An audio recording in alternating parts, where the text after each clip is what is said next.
Dans cette vidéo, nous présentons une étude structurelle de la sourate Al-Fatiha en ce dimanche 31 décembre 2023. Cette sourate est composée de 7 versets. C'est pourquoi elle est très souvent appelée par les termes les 7 versets répétés du Coran. En effet, elle n'est pas la seule sourate du Coran. Il y a 2 sourates dans le Coran composées de 7 versets. La sourate Al-Fatiha et la sourate Al-Maoun. Ces 2 sourates ont même nombre de versets égal à 7, même nombre de mots 29 si on considère la basmala pour les 2 sourates. Elles traitent du même sujet qui est la voie du salut. C'est pourquoi nous les appelons les jumelles. La première, la sourate Al-Fatiha, a un rang vulgate égal à 1 et un rang chronologique égal à 5. Tandis que Al-Maoun a un rang vulgate 107, 107 qui est le reflet de 7 dans la centaine, et 17 qui est le reflet de 7 dans la dizaine. Ces 2 sourates sont des mécoises. À ce titre, un internaute m'a interpellé pour me faire savoir son point de vue, qui était que la sourate Al-Fatiha n'est pas mécoise, mais médinoise. Alors, je lui ai rétorqué en lui disant que les 2 sourates jumelles traitent du même sujet. La sourate Al-Fatiha traite le sujet par voie directe, par les recommandations, tandis que la sourate Al-Maoun l'aborde par voie indirecte, par les interdits. En conséquence, la voie directe devrait précéder la voie indirecte. Il me fit comprendre que la sourate Al-Maoun est aussi une sourate médinoise parce que dans son verset 4, elle parle de la négligence de la prière et de l'ostension. Et ceci ne se passait qu'à Médine. À la Mecque, les premiers compagnons étaient des fervents croyants et ne négligeaient pas la prière. Alors, j'ai abdiqué, j'étais d'accord avec lui, mais je l'ai rappelé. J'ai attiré son attention sur la première sourate de Al-Maoun, Ara'aïta lezi yukassibu bidini. Je lui ai fait comprendre que ce qui traitait la rétribution de mensonges était en fait les mécréants de la Mecque. Alors, ainsi, on peut voir que la sourate Al-Maoun est une sourate hybride. Les 3 premiers versets sont des versets qui sont mécois, tandis que les 4 derniers ont été révélés à Médine. Cependant, comme les premiers versets, les premiers rangs de versets ont été révélés à la Mecque, on parle de sourate mécoise.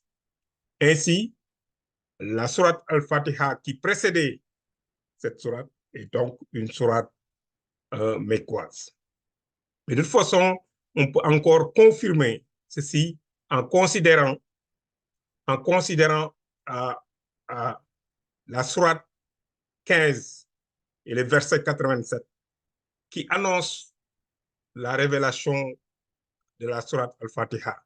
Nous t'avons révélé les 7 versets de référence répétés, ainsi que le Coran sublime. De toute façon, quand on étudie cette sourate, qui est la sourate 15, on se rend compte que par son style, par ce thème, cette sourate est une sourate mécoise. Et en conséquence, la sourate qui est annoncée avoir été révélée, et la sourate Fatiha est une sourate mécoise. Al-Fatiha est la première sourate révélée dans sa totalité. Le messager s'en servait contre des maladies, d'où son pseudonyme Ashifa. Lors de 5 prières rituelles journalières, la récitation de toute sourate est précédée par celle d'Al-Fatiha. Son importance est d'autant plus saillante, son omission volontaire pourrait invalider la prière. De tous les points de vue, Al-Fatiha est le prélude à l'ensemble du corps. Ainsi ne saurait pas être en reste pendant 13 ans. Pour étudier cette sourate, la structure de cette sourate, nous allons introduire 2 concepts. Le premier concept est le concept de versant. Un versant évoque une idée préparant à l'introduction d'une autre. En termes de métaphore, le versant se déverse sur un autre et ainsi de suite.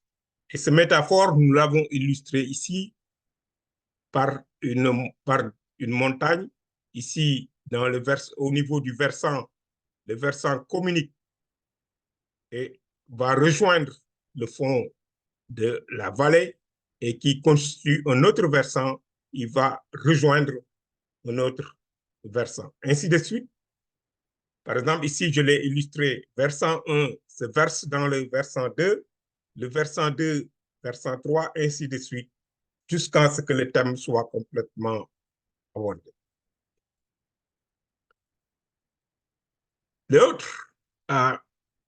L'autre concept, c'est ce qu'on appelle la joncture. Quand on a 2 versants qui sont successifs, alors il y a 2 versets séparateurs. Chacun est lié à un marqueur. Le marqueur est le nombre total de versets de la sourate divisé par V, le rang du verset considéré, donc du verset séparateur. Si ce marqueur est un nombre décimal périodique, alors on l'appelle une joncture. Ici, pour l'illustrer, nous avons un versant I et son versant qui le suit, I plus 1. Entre les deux, ici, le dernier verset du versant I est le verset séparateur. Le premier verset du versant I plus 1 est l'autre verset séparateur. Un de ces 2 versets est associé à un nombre décimal périodique, donc à une joncture. En fait, donc la joncture marque la séparation des versants. Ainsi, on peut dire que la joncture est au versant, ce que la signature est pour les thèmes. Les thèmes sont séparés par des signatures, mais tandis que les versants, qui sont des éléments qui composent un thème, sont séparés par ce qu'on appelle une joncture. Ces 2 concepts donc, vont nous permettre d'étudier la structure de la sourate Al-Fatiha, que nous allons sans tarder commencer à étudier. Le premier versant chante la gloire d'Allah. Ce versant est constitué des 3 premiers versets. Bismillahirrahmanirrahim, Alhamdulillahi Rabbil Alamin, Rahmani Rahim. Au nom d'Allah, le tout clément, le très miséricordieux. Louange à Allah, Seigneur de l'univers, le tout clément, le très miséricordieux. Ce versant nous plonge directement dans l'univers, Seigneur de l'univers. C'est au niveau de l'univers. Montre la grandeur, la gloire d'Allah au niveau de l'univers. Et le dernier verset de ce versant, qui est le verset 3, induit la première joncture. Ici, si vous vous rappelez, c'est le nombre de versets qui est 7 divisé par le rang du verset qui est 3. Quand on divise, on trouve le nombre, un nombre périodique. Et ce nombre périodique est ce qu'on appelle la joncture. C'est la joncture qui est associée au dernier versant et qui marque la séparation de ce versant au prochain, qui est le versant 2. Le versant 2 est composé de 2 versets, les versets 4 et 5. Le premier verset, c'est le versant 4, le verset 4 annonce maître du jour de la rétribution. Et nous plonge directement dans l'au-delà, dans une dimension qui est transcendantale et donc au niveau de la rétribution. Maliki Yaumiti, Iyaka na'budu wa iyaka nasta'in. C'est toi, à toi que nous rendons le culte. C'est de toi que nous implorons l'assistance.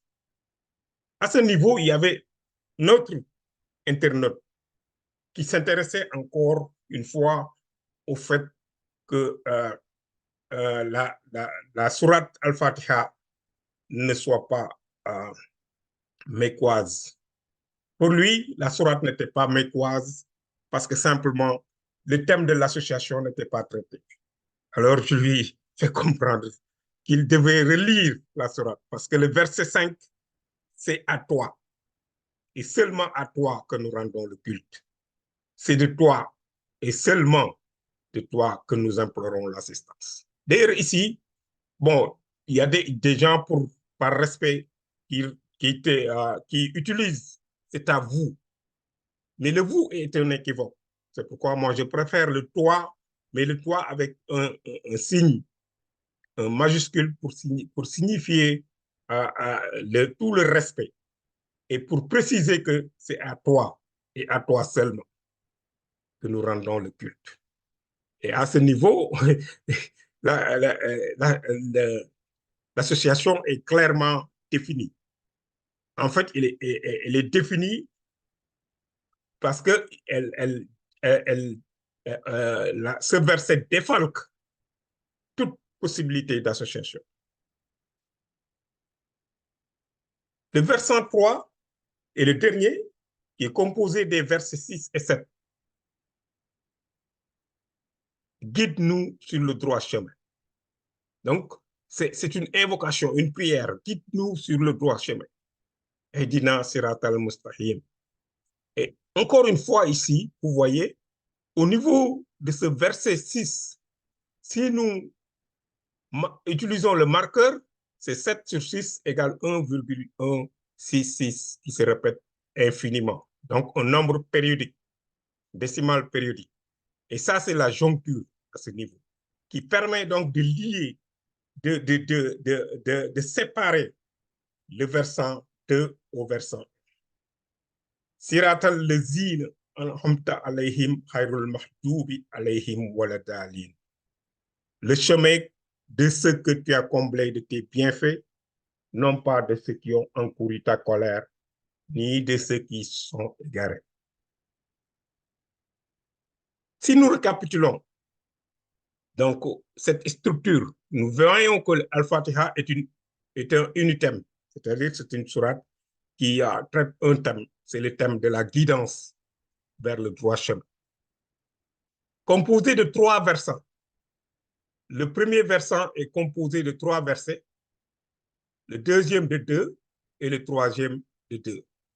Il y a 2 jonctures. La première joncture est associée au verset 3, la deuxième joncture est associée au verset 6. D'ailleurs, ici, on l'illustre assez bien. C'est le verset 1 qui est constitué de 3 versets. Il y a une joncture 1 qui est associée au verset 3. Ensuite, le verset 2, il est composé de 2 versets. Ensuite, il y a la joncture 2 qui est associée au verset 6 du verset 3 et le verset 3 qui est composé du verset 6 et du verset 7. Le verset 2 ne contient pas, n'est pas lié à une joncture. Ici, donc, la joncture 1 est liée au verset 1 et c'est 7 sur 3. La joncture 2 est liée au verset 3 et plus particulièrement au verset 6, donc c'est 7 sur 6, qui est 1,1666 indéfiniment. Infiniment. En fait, nous pouvons aussi remarquer que le verset 7 est le plus long, avec une composition de 9 mots. Il quadruple le verset 3, triple le 4 et le 6, et double au moins la longueur des versets restants. Donc, c'est un verset qui, par sa taille, se démarque complètement et c'est le verset, le dernier verset qui est le verset 7. Dans cette sourate, nous remarquons qu'il y a 7 noms de Dieu dans Al-Fatiha. Les 5 noms qui sont isolés, Rahmani, Rahimi, Rabbi, Lahi et Maliki, sont les noms isolés. Et il y a les 2 noms composés. Le premier, Allah, Allahi, Rahmani, Rahim, Rahmani, Rahim. On retrouve ici, celui-là, on le retrouve dans le premier verset, tandis que celui-là, on le retrouve dans le 3e verset. En fait, la structure de Al-Fatiha est liée au nombre 7. Et 7, c'est le nombre de versets qui définit sa signature. La signature structurelle de Al-Fatiha, c'est 1 sur 7. Et 1 sur 7 égale 0,142 857, 142 857, qui est un nombre décimal qui se répète indéfiniment. 142 857. Ce nombre 142 857 est un nombre qui est connu, qu'on appelle le nombre magique, qui est lié donc au chiffre 7, qui est lié à Al-Fatiha. Donc, si on fait maintenant, on remarque également que si on fait l'inverse de ce nombre, ici, 1 sur 142 857, on trouve 0,00007. Il y a 6 termes qui se répètent. Tous les 5 premiers sont des 0. Le 6e est un 7. Donc, il est lié implicitement au chiffre 7. Ces 2 nombres, comme je le dis, c'est des nombres qui sont implicitement liés. Et on pourrait les appeler les nombres magiques. Et si on fait le produit de ce nombre par 7, on trouve 999 999. Si vous prenez votre calculatrice, si vous faites le produit, vous retrouvez cette valeur qui est là. Et ce qui fait que si j'ajoute 1 des 2 côtés, celui-là devient 1 million et celui-là devient 142 857 multiplié par 7 plus 1. Ce qui fait que donc, ce nombre et le chiffre 7 sont utilisés pour des calculs de magiciens. Ici donc, si on peut présenter cette formule, et en fait, cette formule n'est autre que 1 million. Et il est facile de travailler avec 1 million, mais de présenter ça aux spectateurs, cette valeur-là, et puis on peut donc le mettre dans un contexte beaucoup plus compliqué, beaucoup plus complexe, et faire le calcul, en fait, très, très rapidement, parce qu'on sait que cette valeur-là n'est d'autre que 1 million. Il y a beaucoup de calculs qui peuvent être faits en utilisant ces subterfuges. Al-Fatiha est lié donc à ces 2 nombres qu'on appelle les nombres magiques, 142 857 et le chiffre 7. Et si nous divisons le nombre 114 et le nombre de sourates du Coran par 2, on trouve 57. C'est le premier et 2 derniers chiffres qu'on retrouve. Si on continue la division, la partie entière de 114 divisé par 4, donc le quart inférieur, c'est 28. Si nous continuons la division, le 8e inférieur, c'est 14, et qui constitue ce nombre-là. Et là, donc, dès le départ, on voit le lien avec un lien implicite avec le nombre 114. On peut aussi également remarquer que en le multipliant par 8, en multipliant ce nombre magique par 8, on retrouve le 114, on le retrouve ici 28, qui sont des multiples de 7. Donc, en fait, par ces remarques et par les études que nous faisons, nous avons montré que le chiffre 7 le nombre magique, le nombre 114, le chiffre 1, parce que la sourate Al-Fatiha est la première sourate et occupe la première sourate révélée, et puis elle est la reine des sourates. Donc ce chiffre 1 et le miracle du nombre 19, ces 5 nombres sont des nombres exceptionnels qui sont associés à la sourate Al-Fatiha. Il existe aussi d'autres constantes, mais je n'ai pas voulu alourdir euh, la présentation. Je les présenterai dans une autre présentation euh, qui sont des constantes qui jusque-là ne sont pas liées à aucun contexte et qu'on peut lier à la sourate Al-Fatiha. Bon, pour le miracle du nombre 19, nous allons le préciser ici en utilisant le fait que la basmala a un lien étroit avec le nombre 19. En fait, la basmala, c'est le premier verset de la sourate Al-Fatiha qui est composé de 19 lettres arabes. Cette formule introduit toutes les sourates sauf celle de la sourate 9, At-Tawba, ou le repentir. Cependant, dans la sourate 27, qui est les fourmis, la basmala s'y trouve 2 fois. D'abord au verset 1, comme introducteur, et au verset 30. Ce qui implique sa répétition égale à 114, 19, qui est égal à 19 multiplié par 6. De plus, de la sourate 9 à cette sourate 27, il y a 19 sourates. Parce que si vous faites la différence et si vous ajoutez 1 pour connaître, parce que les sourates, on compte les sourates extrêmes, ça fait 18 plus 1, ça fait 19.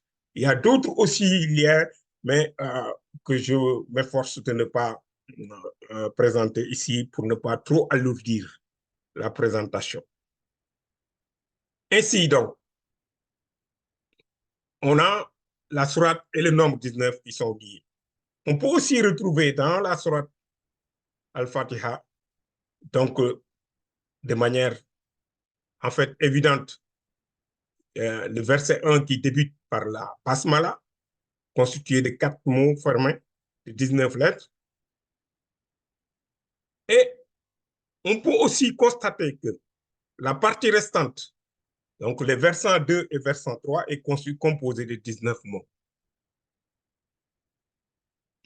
On peut également aussi remarquer d'autres aspects qui les lient au nombre 19. Ceci nous permet de faire une analyse thématique de la sourate Al-Fatiha.